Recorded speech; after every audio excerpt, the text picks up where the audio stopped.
Welcome, everybody. Thank you for coming. This is the Lake Bluff School District 65 Board of Education regular meeting for November 12th, 2019. Secretary Pro Tem Leanne, could you please take the roll? I'd be happy to. Thank you. Duran, absent. Hill? Present. Berry? Present. Leanne Sherlow, present. Gotchall, absent. Hague, absent. Morozen? Present. All right, we've got a quorum, so we can begin, and we will begin by standing and saying the Pledge of Allegiance. Please join me. I pledge allegiance to the flag of the United States of America And to the republic for which it stands, one nation, under God, indivisible, with liberty and justice for all. So we will begin our meeting with the opportunity for public comment. I will just go over a couple of rules before we start.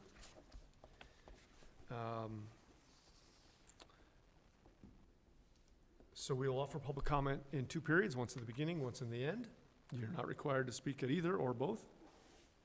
You'll have up to 5 minutes to speak. You'll be timed, and you must yield the podium when you're done. We will carefully consider all public comments, but not respond or engage in discussions unless glaring factual errors are made.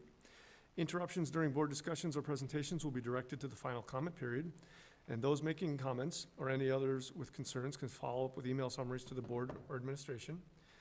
And when you decide to come up and speak, I'd ask you to state your name and address for the board at the podium. So if anybody would like to address the board, please do so. Ms. Nikki Snoblin, please. None. Hi, my name is Nikki Snoblin. I live at 1010 at Bluff. Sorry for mispronouncing your name. Sorry? Sorry for mispronouncing your name. It happens frequently. I am a resident of Knollwood in District 65. My children went to school here. I also served 2 terms, 8 years on the District 115 school board, so I feel your pain. I am here tonight on behalf of the League of Women Voters of Lake Forest, Lake Bluff area, and I want to speak to you about gun safety in schools, and specifically the IASB Resolution 1, which I know you've already discussed. As you know, the Illinois Association of School Boards at their annual convention in a couple of weeks will be asking delegates to vote in favor of Resolution 1. If Resolution 1 is passed, the IASB will lobby the state legislature to permit school boards to develop plans to train and license faculty and administrators to carry a firearm in school. As I know you discussed in your last meeting, it will be optional. Districts don't have to do it, but it will be, they are looking for a change in state law that would permit any district to do that.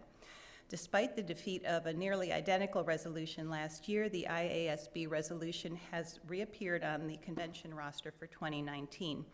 If this resolution passes and state law is amended, families in some school districts will not have a choice about sending their children to school in an environment where concealed loaded weapons are present. In keeping with our positions on gun safety, the League of Women Voters is opposed to IASB's Resolution 1. Tonight, we ask you to take 2 actions for the safety of children and school personnel across the state. First, the League of Women Voters urges you to instruct your delegate to vote no on Resolution 1 at the November 2019 IASB conference because of its potentially dangerous consequences. Schools should be places of safety, yet there is no evidence demonstrating that arming personnel within a school increases school safety.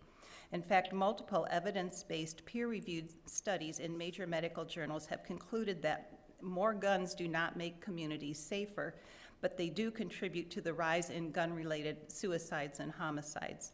Experts have speculated that arming teachers may heighten levels of anxiety and negatively affect a school's climate. Also, it should be remembered that active shooter situations are extremely complex. They're challenging even for professional law enforcement officers.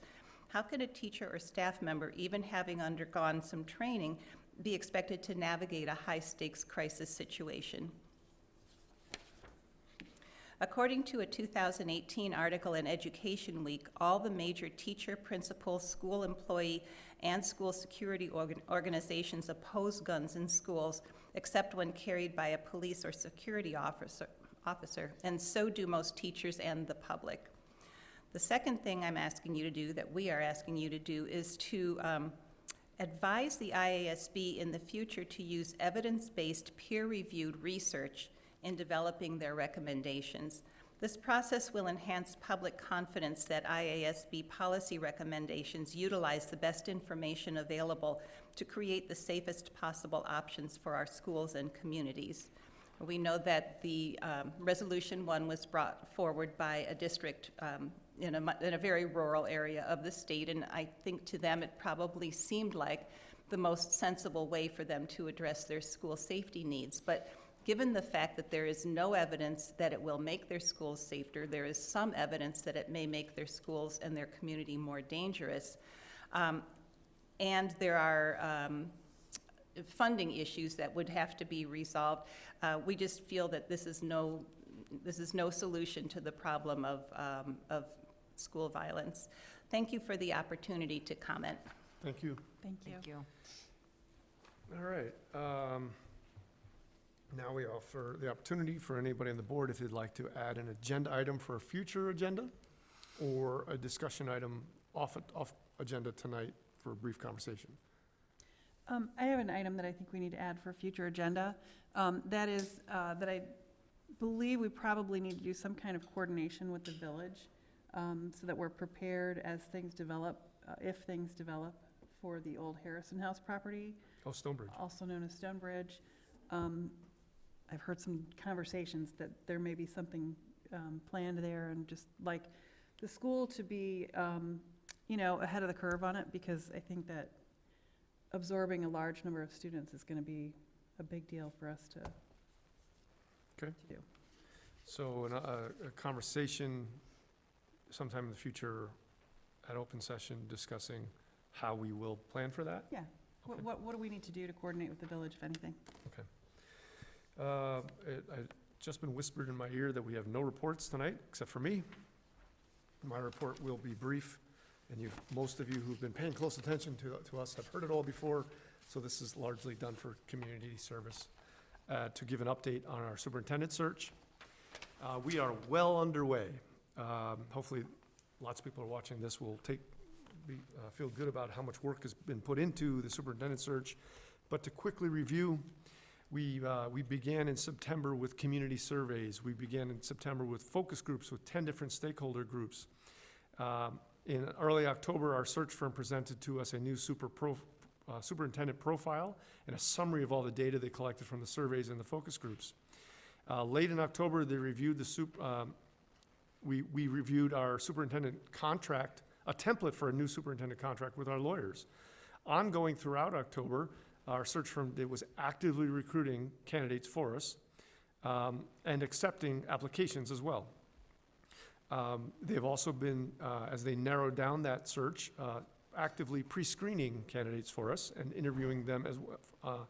The search firm has been interviewing candidates for us as well. On November 5th, our search firm introduced a slate of 6 highly qualified candidates to the board, all of whom we will be interviewing soon. We discussed the process of interviewing and how that's going to work. And specifically, we had, in total, 40 different applicants, 15 of whom are superintendents, 4 were assistant superintendents. 1 was a deputy superintendent, 3 executive directors, 4 directors, 3 principals, a student, 3 former superintendents, 1 district administrator, 2 consultants, 1 associate superintendent, 1 assistant principal, 2 chief educational officers, and 1 private school administrator. So earlier tonight, in closed session, we spoke about this very specifics of the interview process, which is coming up this Friday and Saturday. We review the questions we'll be asking these 6 candidates and how that will work. So this coming week, Friday night, the board will interview 3 candidates. Saturday morning, the board will interview 3 more candidates. We'll decide on a final round who's going to come back for a second round, which will then take place on December 2, 3, and 4. So we're in the thick of it. We're working very hard to bring an amazing superintendent to this district. Tough shoes to fill after Dr. Sophie retires, but we're going to do our best. So that's my report. I just wanted to update community on that. And Then we will move on to discussions with, I think our first item of discussion is representative from Baker Tilly will be here to present our audit. This is something we do every year.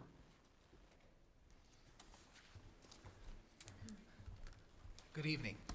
Everyone should have received a copy of the district's comprehensive annual financial report, in addition to another report under cover, which is smaller. It's a required communication to the governing body and management. I'm going to briefly go over the audited financial statements. If you have a copy of the CAFR and you'd like to follow along, I'm going to start on page 1, which is, if you were to grab the financial section tab and just turn that to the left, the first page is our audit opinion on the district's financial statements. We concluded our audit and issued our reports on October 4th, 2019, and we were able to render an unmodified audit opinion, which is the highest level of assurance that you can receive that the financial statements present fairly in accordance with generally accepted accounting principles. So that's the same level of assurance that we've been able to provide to the district in prior years. It's a clean audit opinion. So very good audit results. We had full cooperation throughout the audit engagement. Information was readily available, and to issue a comprehensive annual financial report by October 4th requires a lot of coordination with everybody here at the district office, because there's a lot of information that needs to be pulled together to perform this document, and things went very well. I will go over very briefly a schedule in the financial statements, and it is going to be on page 17 and 18.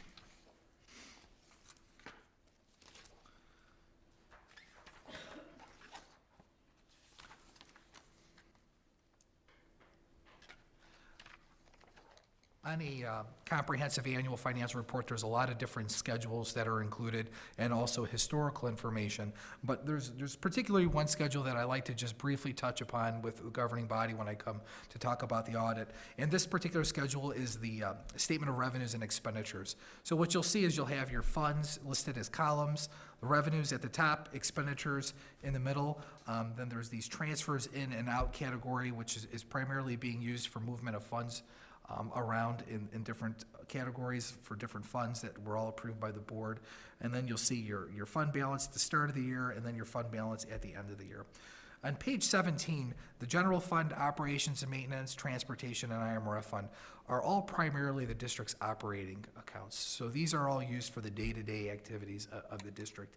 And what you'll see is that collectively, in the category excess or deficiency of revenues over expenditures, those four funds, if you were to look at them very closely and net them together, primarily generate a very small operational surplus, almost a break-even point for the most part. So the activity within those accounts are trending within your operational resources, and that's what you want to see as a governing body, is that you're living within your means. On page 18, you'll have the debt service fund, which is primarily used to service the district's outstanding debt, and then the capital projects fund, which is generally funded with either fund balance transfers or bond proceeds for large facility repairs during the year. And this fund, for the most part, came to a conclusion during fiscal year 19 with a small residual negative fund balance of about $3,000 that's going to be corrected in fiscal year 20. So very close to being broke even on the capital projects fund at the end of fiscal year 19.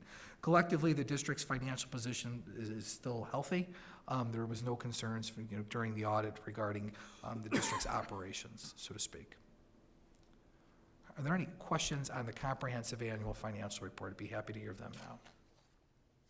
Okay. So moving forward, there is a separate document that we're required to communicate to the governing body. As part of planning an audit of a government and the financial statements, we're required to gain an understanding of your internal control environment over the preparation of the comprehensive annual financial report. So we'll walk through different transaction cycles in the district's business office, the accounts payable process, the payroll process, financial close process, even some general IT controls. And we gain an understanding of what those processes are and the associated controls. The purpose of doing that is so that we can gain an understanding of where the risks might be in performing our audit, and then we tailor our audit approach around those risks. We actually don't perform an internal control audit or provide you any assurance over the design and the effectiveness of your internal controls. But in the process of doing that, from our planning stage and throughout conducting the audit, if we identify any risks, we're required to communicate those to the governing body so that you're aware of these and that you can potentially weigh the risk, determine if you want to, implement some controls in the process. I'm pleased to let the board know that we did not identify any material weaknesses or significant deficiencies throughout the audit process. So ultimately, this is very similar in the past. We did not identify any risks in that process. One of the things I will say is that the district's business office does a lot of the year-end accrual work. You manage your finances on a day-to-day, primarily on a cash basis, but at the end of the year, GAAP financial statements have transactions that need to be included that aren't necessarily something that happens on a day-to-day basis. There are conversion entries to get you to this basis of accounting, and the business office does all of that work in-house. Some of the other school districts that I work with, they'll engage us to help them with those entries. Here at Lake Bluff, your business office does that. So it's a kind of a higher bar, in my opinion, to be able to do that internally. And I think that adds a lot of value to being able to understand the financial statements and see things in a lens that, is at the same level of external reporting. So very good job. Any questions? Perfect. Well, thank you so much. Thank you. Have a good evening. Jay, thank you. Thank you, Nick. Thank you, Jay. All right. Now we will go to Mr. Khan and a review of our levy process. Mr. Khan is going to give you a very brief review. Again. Yes, after the marathon session last week, we'll go really quickly. So last month, we did the detailed levy presentation to explain the ins and outs of the levy process and how it's calculated and all the details behind it. What you're doing tonight is approving a tentative levy. So as we mentioned before, the district always complies with the truth in taxation law, and part of that law requires us to approve an estimated amount of taxes needed to be levied at least 20 days prior to the final levy. So we'll be doing that tonight. There's a resolution that you'll be approving that officially sets the estimated amount to be levied. And then we would do approve the final levy in December.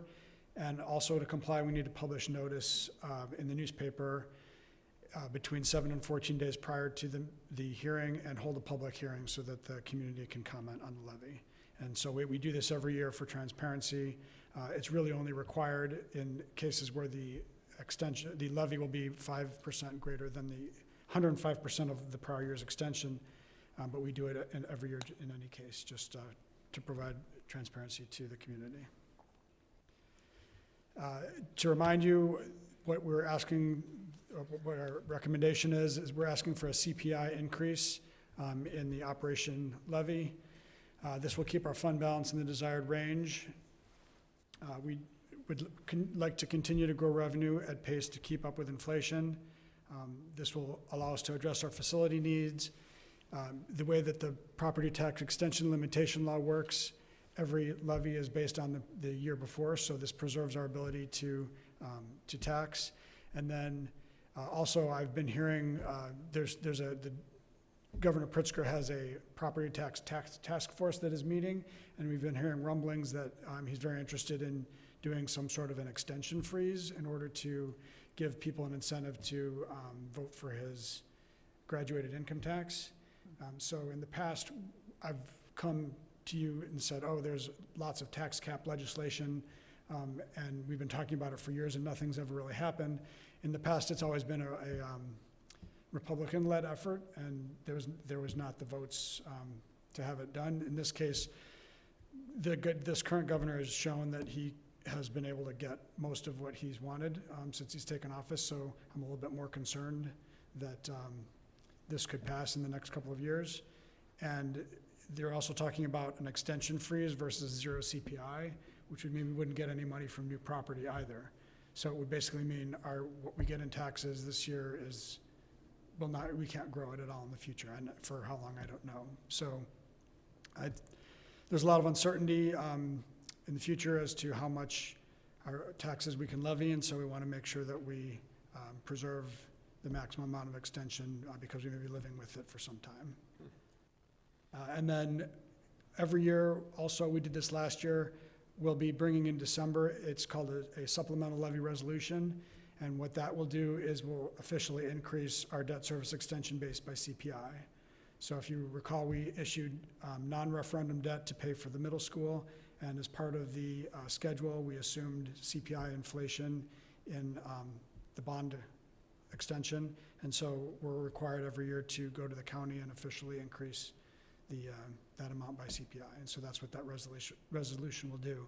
And we'll be passing that in December as well as the final tax levy.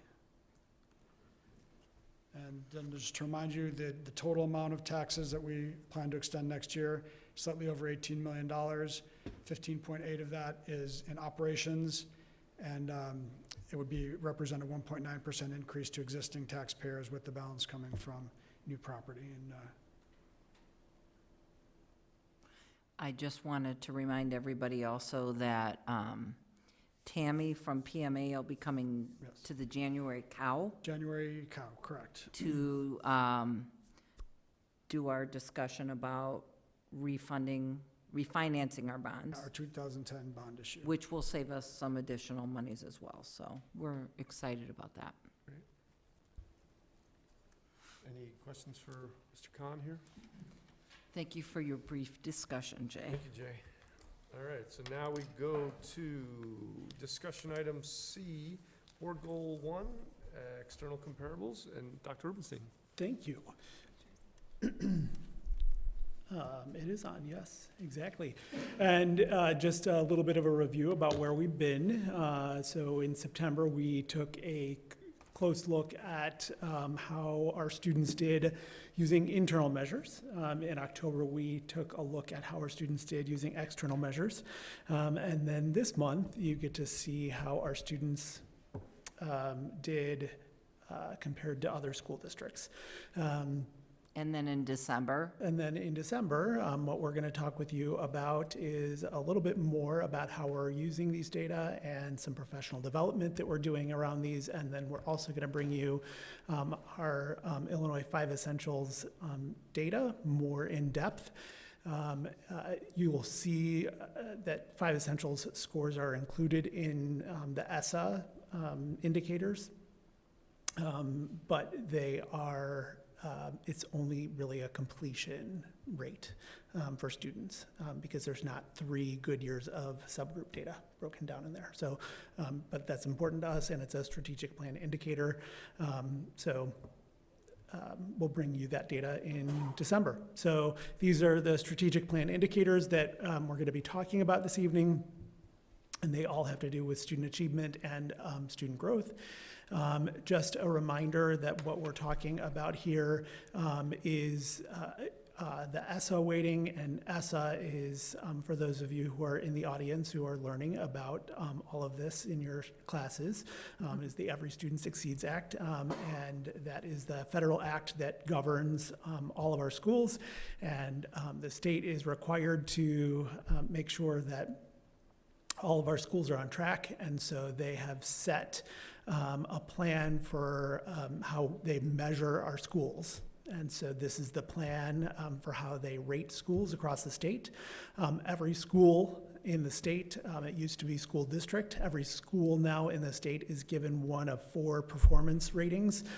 So the highest performance rating is exemplary, and that's given to the top 10% of schools in the state with no underperforming subgroups. If you are not in the top 10%, but you are still if you are not in that top 10%, but you still have no underperforming subgroups, then you are a commendable school. And so both of our schools in the district fell in the exemplary and commendable category. If you fall into the underperforming and lowest performing schools in the state, then there is some required action by the board and by the school district, and neither of our schools fall into that. So when you see these numbers, it is a little bit confusing, because of the fact that sometimes LBMS, which it was a commendable school, are higher than Lake Bluff Elementary School, and sometimes LBES, which is designated as an exemplary school, was higher than LBMS, and so they flip back and forth. And so the thing that you'll need to keep in mind here is that the biggest portion of the scores are focused on the growth. And so when you see a strong growth score, which you'll see right off the bat, that really helps out your score overall. So that's really what we focus on. So about our peer districts, so these are districts that we use in all of our comparables when, for those of you who are newer board members, these are our districts that we use to compare ourselves across the board. So we use these for salary comparisons, for comparisons with student achievement in all different categories. And so just a little bit about these school districts so that you have them. So those are right up there. And then the results based on growth. So how the state calculated growth is that every student in the entire state is given a growth score. Those scores are then averaged for each building, and that's called the mean student growth percentile. And then that's entered into a really complex mathematical formula and awarded points. So the maximum number of points that a school can get for their mean student growth percentile is 73. And the minimum is 28. And then for subgroups, those scores are compared against the lowest performing schools in the state. So because remember that ESSA is a plan that is supposed to be focused on supporting schools that are really struggling across the state. And so for subgroups, those scores are compared against the lowest performing schools in the state. So you'll see right off the bat here that LBES, when we look at their growth, one of the reasons why they have an exemplary score is because they had the highest growth score possible in ELA.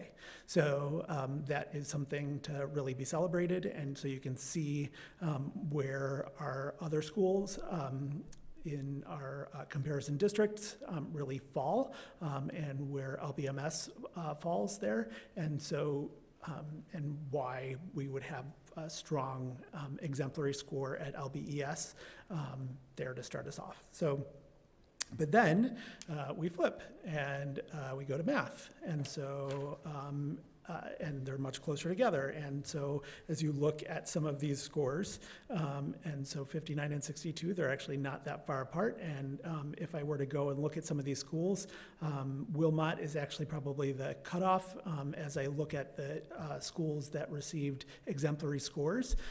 So it didn't make much sense. And so probably if our ELA growth had been a little bit stronger at the middle school, then we would have been in there. So I actually calculated it that we missed it by about 1.5 points overall. So it happens. So then as we look at student growth percentiles for students with disabilities, and not every school across our comparison districts has a subgroup for students with disabilities. You can see how our schools compared there across the North Shore. And again, these numbers are compared, they're not awarded points based on that 28 to 73. They are just looking at, are these in the lowest 5% of the state? So obviously none of these are, and so that is a really good thing. And then math, same thing. So our students did really well, but again, so here it flipped, but that didn't make any sense. So it sort of falls out there. As we look at student growth percentiles for our English learning students, so this is something where, again, it flipped back and forth. So our on the ELA assessment at the middle school, our middle school students did not perform as well as, or did not grow as much as our students at the elementary school. And then on the math assessment, it was flipped. And again, not all of our comparison schools have subgroups that meet that size. So what I did here for comparison's sake here is that if that was the case, and even it didn't work out so well here, is that I aggregated it for the district. So even then, it didn't aggregate so well, so like 67 still didn't have enough to meet the number of EL students for the district. Kevin, Yes. just for clarifications, I sometimes struggle with the scores Mhm. and how to make sense of that in my own head. Sure. So, for example, the elementary school score of ELA of a 49. Can you help in a simple English Sure. sentence for me? Right, yep. What So it is, I'll try. It is a range from 28 to 73, and really what it is being compared against is really the lowest 5% of scores in the state, which are really well below that. So like they're all at 28. So So it's some kind of a benchmarking going on against those So, below 5%? they take all of the scores for our English learning students, and they give them it's called a mean student growth percentile. They multiply it by 62.2 repeating. They subtract a number from that, and then they divide it by, I mean, it's really a complicated thing. So, So it's hard to put into a yeah, sentence. so, Kevin can tell you about it. Yeah. Most Anyway, people experts cannot. have evaluated and. yeah, they have. And so they've run a number of statistical tests on this and found that this is a valid and reliable way for measuring student growth Okay. over time. Thanks. It is super complicated. Every time I look at it, I've even had our math teachers look at it, and they are like, well, yeah, I guess that would make sense. But And- I'd love to be able to, for me personally, to be Yeah. able to write something about it, maybe in a community newsletter to the community. Here's what we got, and here's what it means. Yes, I exactly. I don't know how to do that. I think Yes. we are all struggling with that. Yes. I can help you out with that a little bit, yes. So, so we've got that, and then our last area of growth here is just our students from low-income backgrounds. And again, not every school or district in the area has that as a subgroup comparison population. So, Are these also compared to the lowest 5%? yep, just for the subgroups, 67's not on here. right. They're not here. So we've got those right there. So then, in the past, in the past being before the 18-19 school year, the results of the entire assessment used to be just this piece of the pie. So this 15% score really used to be much larger, and it is not anymore. And so that is actually a good thing for us.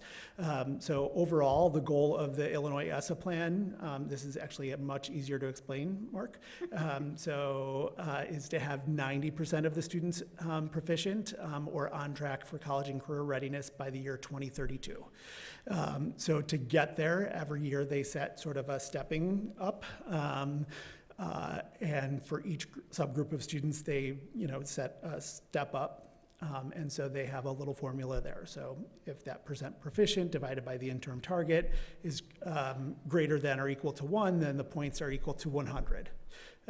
So really, if you are in the all students category and you're above the 46.5% proficient, then you get 100% of your points. Oh, that's right, okay. And if you, for ELA, and if you are in the all students category and you're above 42.6% proficient, then you get 100% of your points. if you're in the IEP subgroup and you are above, you have more than 23.3% of your students who are proficient, then you get 100% of your points.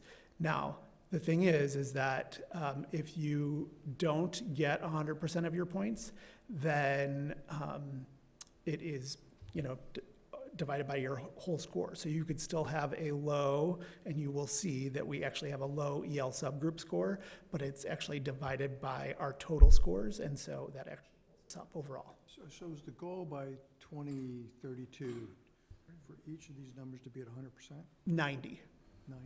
Yep. And Yes. they're going to gradually step up each year? Correct. So next year, I think the interim targets for all students are like at 48 and 45 or something like that. So, yes. Does the state provide a narrative, like how this should be interpreted? A little bit, to some extent, and they're getting better at it with some infographics. They are getting better at it. So, I disagree with that. with, Kevin helps us understand. That's what we have there. So when we are talking about the points that were awarded, so for the percentage of students on track for college and career readiness, you can see, and this is where I said it gets a little bit confusing, because you see that LBMS, they were much higher than LBES, but really they have the same number of points because they both got 100% of the points. Oh, that's right, okay. And it was Good weighted job. at 7.5%. So that is how that works. So, and the red bar that I have right here, the red line, is where that line is. So everybody to the left of that line did not get 100% of their points, and everybody to the right got 100% of their points. So, and then moving on to math, again, it's the same thing. So even though LBES did not perform as well on the proficiency as LBMS, they still got 100% of their points. And so that is really the thing that we need to be focusing on. Now, as we look at some of the subgroups, this is where, this is a strategic plan indicator that we look at every single year.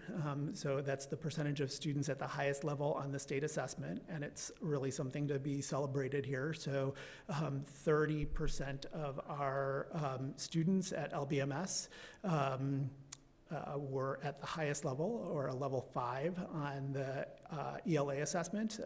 And so that's the third highest of all the schools in the area. And LBES was pretty average, and so that is really something to be celebrated. And so now we have comparisons for how that looked, and before we had the strategic plan indicator, we never really took a look at that. So thank you to this board for putting that into place. And then the same thing for math. We know how we all compare there with respect to math and the highest level of student achievement there. So with Daniel Wright in 103 always being the highest, they put something in the water. So then as we look at our subgroups, so students with disabilities on track for college and career readiness in ELA. So everybody to the left of this line here did not receive 100% of the points. So you can see that our students with disabilities subgroup at LBES did not receive 100% of the points. And so what that means then is not that we are not in the commendable category at, or not in the exemplary category at LBES. What it means then is that they have to figure out then, does our overall score not compute to the, lowest 5%, and how does that figure out overall to the rest of the state?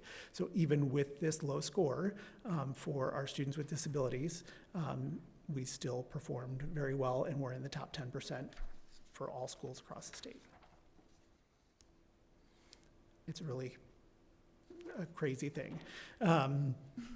So then moving on to math, and again, the same thing. So our students with disabilities in math slightly underperformed for achievement, and so we didn't earn all of our points there, but we were certainly not the lowest of our comparables across the North Shore and in our comparison districts.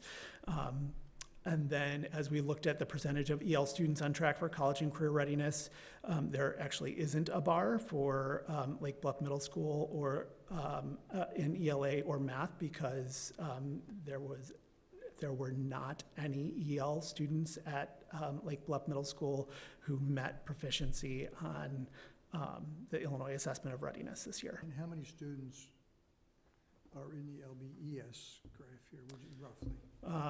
Probably 25. Yep. So, and then at LBMS, it's probably 20. So it's a number that we have to pay attention to. And so next month, when we talk about this, we can talk with you all about what we are doing to support students in that area. And you can see here, even though these graphs look really strong, so like Oak Grove looks like they're doing really well, and 103 Lincolnshire looks like they're doing really well. 109 Deerfield is the next strongest there. They're still just at 45%. So none of these numbers across the board are really strong for proficiency of students with English learning needs across the area. So I would say that we are not alone when we come to this, and if you can believe it, peers across the state look to schools like ours for advice about meeting the needs of students with English learning needs, and so that it's a really scary thing. So then when we look at the percentage of low-income students on track for college and career readiness, again, we didn't earn all of our points at LBES, and we certainly didn't earn them at either building in math, and so these are some things that we definitely need to work on, and we are working on right now, and we'll continue to work on for the rest of this year. So that I don't want to focus too much on that, again, because that's only 15% of our score overall, and as they run through it, when you're trying to compute an overall score, you are looking at how much can we help our students to grow, and we're really focused on moving more students forward, and so we can really do that. So the state actually just submitted a plan to the federal government, they submitted a plan to the rest of us for possibly revising some of the pie here, and the biggest piece here that would be revised would be that some of this proficiency would go back to 20%, possibly, so from 15% to 20% at elementary level, yes. So thank you for understanding and interpreting this Rube Goldberg system of what potentially could be something much simpler, I would think. But does this allow you to do a better job of helping kids in our district than the system in place a few years ago? Then No Child Left Behind, absolutely. So No Child Left Behind was really focused on ranking and sorting and punishing schools, and focused on making sure that schools all across the area, including our own, had a bad name for doing really good work and really trying hard. And in my opinion, I think that our school district, just like many others and public schools across the area, are really working hard to improve student achievement and student learning on an everyday basis, and the Every Student Succeeds Act and this plan really allows us the framework to be able to do that and move forward. But despite the difficulty for lay people to There understand. are certainly challenges. There are certainly challenges with it, but it allows us the framework. Okay. So, Yep. For the first time this year, we have the results of the science assessment that are included in this. And again, the science proficiency is just a benchmark. And so everybody who's above the 57.78% benchmark gets 100% of the points. And so you can see that both of our schools were well above that, and that Lake Bluff Middle School was really high performing, the third highest in the area, and that Lake Bluff Middle School was probably around the middle, and that really there's not a whole lot of variance when you look at these. When you look at those in the area.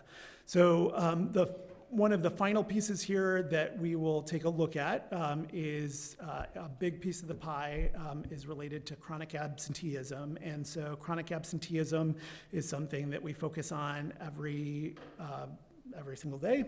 And so 5.4% of the students at LBES and 5.6% of the students at LBMS were considered chronically absent. And that is a little bit higher, actually, than our peers across the area. Is that right, 16% of the students at Deer Path West are chronically absent? Correct. Wow. Yep.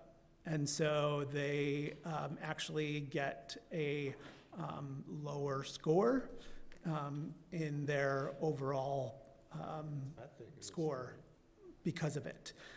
So that is, again, that is why I've been sitting in meetings with people in 67, and they've been saying, so let's talk about attendance and people coming to school on an everyday basis, because they really saw this, and that's a really big problem. So, and it used to be a big problem for us before our principals really stepped up and made sure that there were supports in place for all of our students on an everyday basis. It's a lot of work. Can you say kind of what a chronic absentee, what that number is, like a number of days of school that they miss? Do you guys know? I'm sorry to put you on the spot. Yeah, yeah. So it's 8 days for the school year, right? There's not a difference between sick or. Right, yeah. There's no excuse. Yes. There's no, For any reason. right, yeah, there's no difference between excused or unexcused. Really, the only excused absence are for students who are receiving homebound or hospital instruction. So, those are the numbers that are included there. And then the overall designations, these did not really change all that much. There were actually 3 schools that went up and 3 schools that went down. And we happened to be one of them that had a school that went to the commendable. But last year, there were we had the same number of schools pretty much in the pot. North Shore 112 closed 2 schools over the last year, so there are fewer schools overall in the pot, but the number of exemplary schools is approximately the same, and the number of commendable schools is approximately the same, and you can see really where everybody fell. So, and then just this final piece of data that we talked about a couple weeks ago is these Algebra 1 completion rates. So you can see how Lake Bluff Middle School compares. And so again, you wouldn't have completion rates for every single school in the area because not every school has an 8th grader. And to clarify just something here, so what we're talking about here when we talk about Algebra 1 completion, we're talking about the percentage of students who actually take an Algebra 1 course or higher. So in our district, it would be Advanced Algebra, Trigonometry Honors, Algebra 1, Geometry, or that sort of course by the end of 8th grade. So if they take AATH, Advanced Algebra Trigonometry Honors as an 8th grader, or Geometry as an 8th grader, that's included in these numbers. So that is all that we have for you this evening. Kevin, there's a lot of work in this all three of your presentations that you've given, so we appreciate all the work that you've done on it and your analysis. He probably knows a lot more than a lot of the people at ISB. I'd share that, so I'm glad you're here. fortunate to have that. Thank you for interpreting for us. And we're Any proud of questions? the accomplishments that Absolutely. both of our schools had. We continue to work on our subgroup achievement and the learning that we need in those areas. Did you tell So- me that the next presentation in this series will focus on what's next, what comes from this? or- So in December, we're gonna do two things. We're actually gonna talk a little bit about the 5 essentials data, which is some of the climate and culture data that is gathered and goes a little bit more in depth. But we're also gonna talk about how we use these data and how we're working to improve our scores overall this year. So some of the teacher professional development, what we're doing with students, and some of the goal setting that we're doing, and those sorts of things. Great. Anybody have any further questions? Thank you. All right. Appreciate it. Thank you. Tough presentation, thank you. All right, so we're gonna move on to action items. The very first action item is that IASB Delegate Assembly approval for student safety. It has to do with what our only public commentator reviewed with us earlier. And just for public knowledge, recall that the Delegate Assembly is held every year at the Joint Annual Conference in Chicago in November. It's the meeting where school board members vote on proposed resolutions submitted by local school boards. Each school board that is a member of the association is entitled to one voting delegate at the assembly.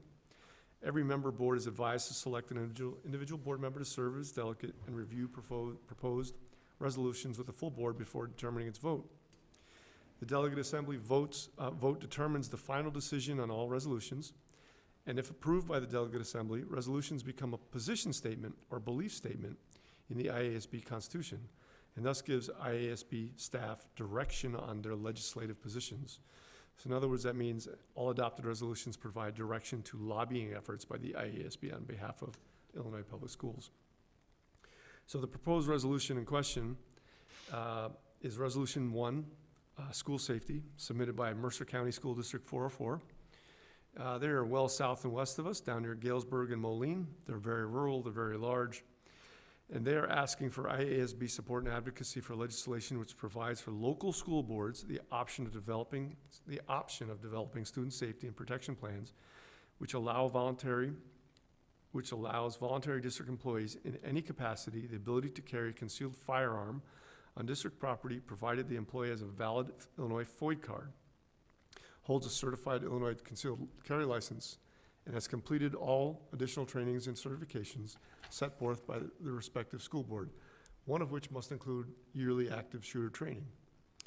In addition to student safety, the rationale for this proposal is essentially that of response time, expense, and available manpower. They're so large that law enforcement response time is so delayed as to be ineffective. They feel other districts are facing even worse law enforcement response times. In addition, they do not have the budget to hire school resource officers, and the pool of available resource officers is virtually non-existent. So we are going to vote on this resolution either in favor of the resolution as stated or against. So your vote is either for it or against it. And if any other questions or comments about this? I just think to make a comment. At the last meeting, I expressed some sympathy for school districts that are more rural than ours and that we probably don't have a clear understanding of how the concerns they might have as opposed to the concerns that we have here. I've given this a lot of thought, actually, over the last couple of weeks, and my ongoing, long-standing support of strong gun control kind of brings me to the point where my sympathy is overruled by that. So just want to make that statement. Okay, anybody else? Well, you and I had a discussion at the last meeting, we all did, about this. And I actually thought long and hard about this week as well. It's a tough one, right? It is a tough one. And I was strongly saying that I thought gun control needed to rule the day here. I have actually flipped on that. Perhaps you and I convinced each other. Were we talking about arming teachers in our district? Absolutely, that would be a no, that would be a different conversation. But I do think that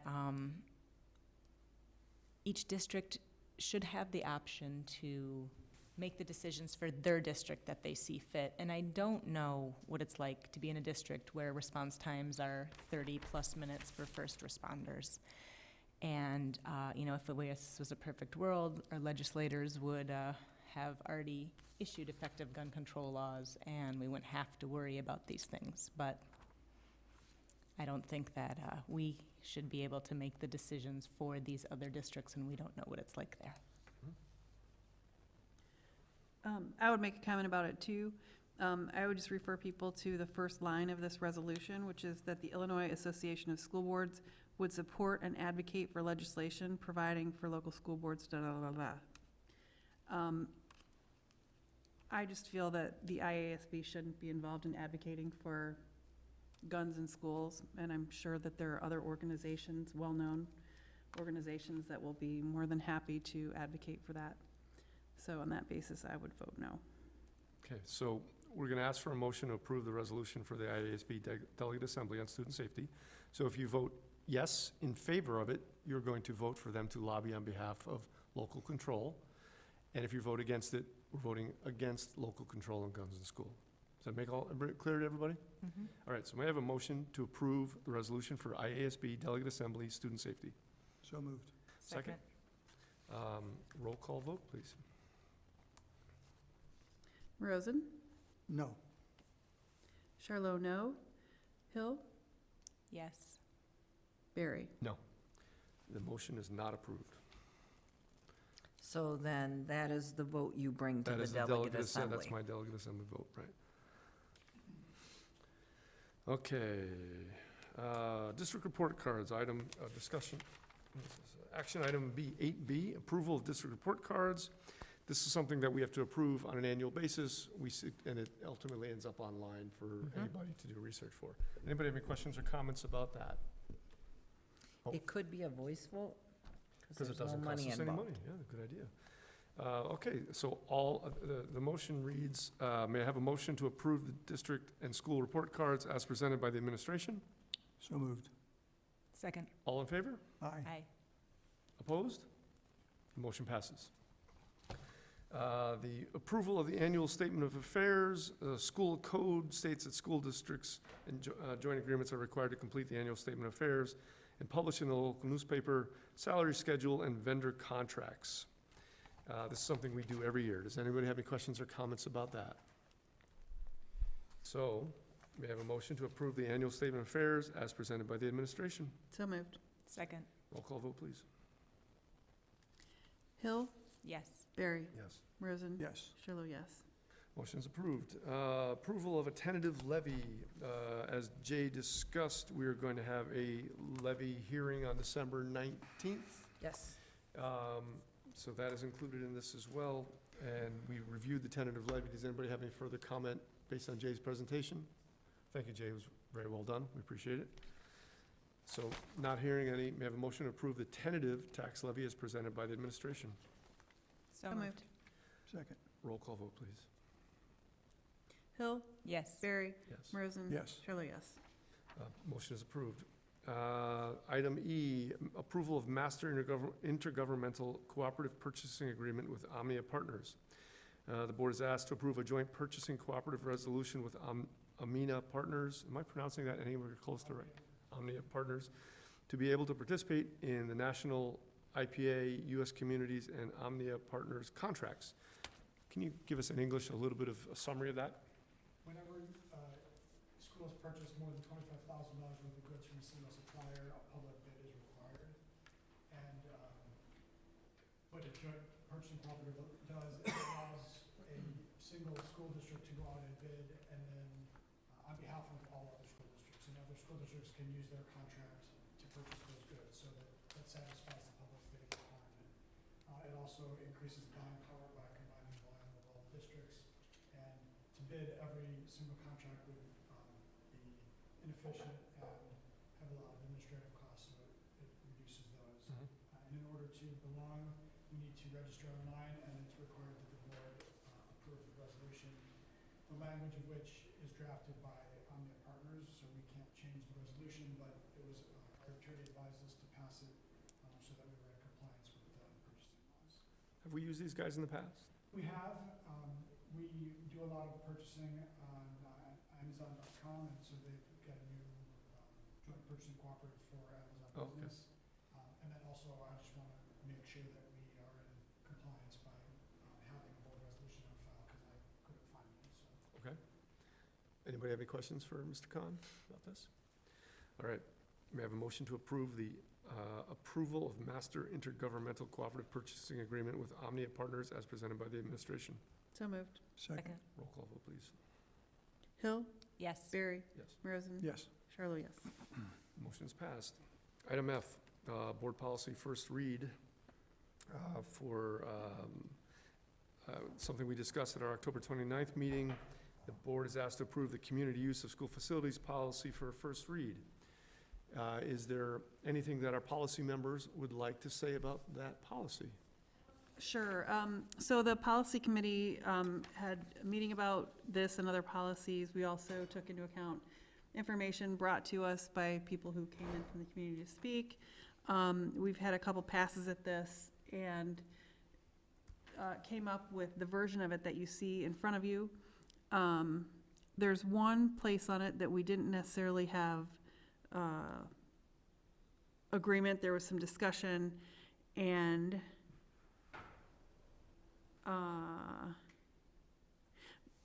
essentially what the question is that we would come to the board with is whether or not we say the use of school property for private events is prohibited.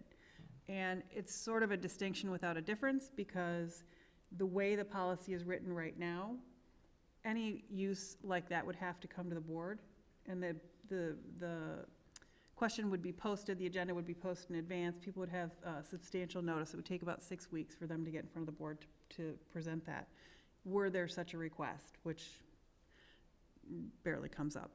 But in any case, distinction without a difference. However, my feeling in reading this is that it may provide the community some additional comfort if we put in there that we prohibit use of the facilities for private events. So are you saying in 1, 2, 3, 4, Paragraph the 5. fifth 5, yeah. paragraph, we just First. simply say the district does not allow private events, comma, Right. or otherwise? Right. Period. Another alternative is to say the district may otherwise allow deviations from this policy only if approved in advance by the board at a regular meeting, dates posted on the district website. Is that what you're saying, Leanne, is to say we don't approve private events, but with an exception? Well, we Basically say the- in the policy that, I'm pulling up the wrong version, so I'm a little stuck. But Yeah. we say in the policy that we do, Got it. that it says the district may permit use of school facilities for private events or otherwise allow deviations from this policy if approved in advance by the board at a regular meeting. Now, in order for that to happen, people would have to approach the administration with their question about a month and a half before the meeting. The meeting would have to be posted. There would be a substantial amount of time for people in the neighborhood to be involved or register their concern if they had one. So, still, it may make people feel more comfortable if we say, we don't allow private events. And basically, you're discouraging them from doing that by having this paragraph in the first place, so why not just say, we won't allow it at all? I mean, I would say we don't allow it and then leave what it says. Okay. I mean, we Or can't otherwise foresee allowed. every circumstance. Yeah. There may be something that, So the final wording might be something, the district Does not Does allow. not, Does does not not does permit, not permit use of school facilities for private events. right. Period. Is that it? yeah, period. Otherwise, or, Any would deviations say from this any policy, if deviations, yeah. approved in Yeah. advance, Then we could say would be skip, considered if approved in advance, any blah, blah, blah, deviations or from this something like policy, if that. approved in advance, would, yeah. So the district does not permit use of school facilities for private events, period. Take out or otherwise, and say And Any take out, any take out allow Right. and put capital A for any deviations from this policy if approved in advance by the board, et cetera. Yeah. It just gives like It's a fine. little I said added- must be approved in advance by the Yeah. board. Okay, Yes. fine. Okay, That's that's fine. So we can make that change tonight, so we can approve a second. First the read. First read. right. Okay, Okay. so, If you agree on everything else. so can you read back what we're saying? I've got, the district does not permit the use of school facilities, period. Any No, no, deviation. no, For private events. Oh, I missed that part. The district does not We don't approve anything. Can't use them at all. ever. does not permit the use of school facilities for private events, period. Any deviations from this policy must be approved in advance by the board at a regular meeting, Dates posted. dates Yeah, posted on district Yeah, website. that's good. That's good. Otherwise, I thought it was a really well-written policy. You guys knocked it out of the park. I think it's really thorough, and it meets, of all the people who came and were concerned about it, it ticks off every one of their issues, so. And I just would like to comment that it, it might look like a clunky process to people, but it just is. When you're trying to have 7 people come to agreement. Yep. And you're trying to foresee things which may or may not ever happen in the future to try and write something that'll work. We Over the write, long- and we over write the it long for haul. tomorrow. We don't write it for Right. today. And you take your time to get it right. Yep. Yeah. So, thank you for that. All right, so, given what you just heard for that minor tweak, may I have a motion to approve the board policy first read? So moved. Second, Roll call vote? Hill, yes. Barry, Yes. Rosen, Yes. Charlo, yes. Okay, so first read is complete on that one. Board policy final approvals for, there's 13 different policies that we started discussing back in October in 4 different categories. I just want to thank the policy committee for going through all that. It's a lot of material. Is there anything they wanted to add to this discussion at this point? Yes, and I don't know, maybe my memory, maybe I missed something, but public participation at board meetings, I don't, have we discussed that here before? Do we have? Not here, just in the policy In a meeting. policy meeting, so, but it's on here for final approval. Oh, it should not be. I missed Okay. that. So let's strike that. Because we're bringing that to our big policy meeting in January. Okay, So we've we're got not to approving strike that it. tonight? No, Okay, good, because I had a comment about it. yeah, let's, I'll hold that till the next time? So Okay, we're great. pulling out, what policy number is that? That is 2.14, No, No, no, I'm sorry. 2.230, 2.230. yeah. Oh, it's not in the policies, it's just on the agenda. it's not, so It's it's under not. So- even- final approval, Perhaps, though. yeah. Well, it says G, board policy final approval. Right. But it's not actually, when you look under the policies, it's not listed. But let's So make I'm sure it's. pull we it don't have out. in there. I'm pulling it out. And that So you're we'll gonna modify discuss. the motion. Yes. All of them Uh, minus, 2.230. 2.230. Okay. Any other questions or comments about those policies to be approved en masse? All right, so item F, Wait, G? G, right, yeah, sorry. So excluding policy 2.230, public participation, may I have a motion to approve the board policy second read approvals for all the policies listed in the board handout? So moved. Second, Roll call vote, please. Barry, Yes. Rosen, Yes. Charlo, yes, Hill. yes. Motion is approved, okay. did Leanne want to say something about that, though, before we move on? I thought you said you wanted to say Next something. time, Next time. when we address it. About the one Okay. that we took out. Public participation? Yeah. Yeah, next time? Yeah. Okay. I have the next policy meeting, it's the largest in history, it's about this big. Is it So I'll be setting up a meeting for January. seriously big? I missed how big you The showed. biggest, it's the biggest in press history. God. What All date is that right. meeting? John has volunteered to come to Gonna those be gone? meetings, too. Didn't We're we gonna just- do it in It's on my January. Didn't we list. just have the biggest Good update chance. like last year? No, we'll have the biggest one this year now, ever. Okay, personnel report. Is there food? Candy. So this month's personnel report includes just one item, a licensed FMLA leave request. Catherine Brower, our teacher at the elementary school, is requesting FMLA medical leave effective March 21 of 20 for about 12 weeks. Any questions or comments? May I have a motion to approve the November 12th, 2019 personnel report as presented by the administration? So moved. Second, Roll call vote, please. Charlo, yes. Hill, yes. Barry, Yes. Rosen. Yes. Motion's approved. Consent agenda. This month's consent agenda includes the open session meeting minutes for October 29th, 2019, the regular Board of Ed meeting, the closed session meeting minutes from the October 29th, 2019 regular Board of Ed meeting, the November 5th, 2019 Special Board of Ed meeting, the treasurer's report, the impress report, the bills report, and the P card report. Would anybody like any of that pulled out for a separate conversation outside of consent agenda? Not hearing any.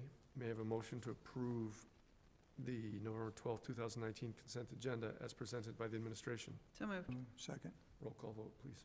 Bill? Yes. Barry? Yes. Rosen? yes. Charlotte, yes. Yes. A motion is approved.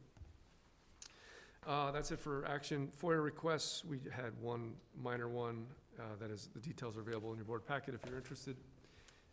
Public comment, anybody like to address the board? Board members, anybody? Anything else, any other issues? Comments, concerns? Thank you for all your hard work.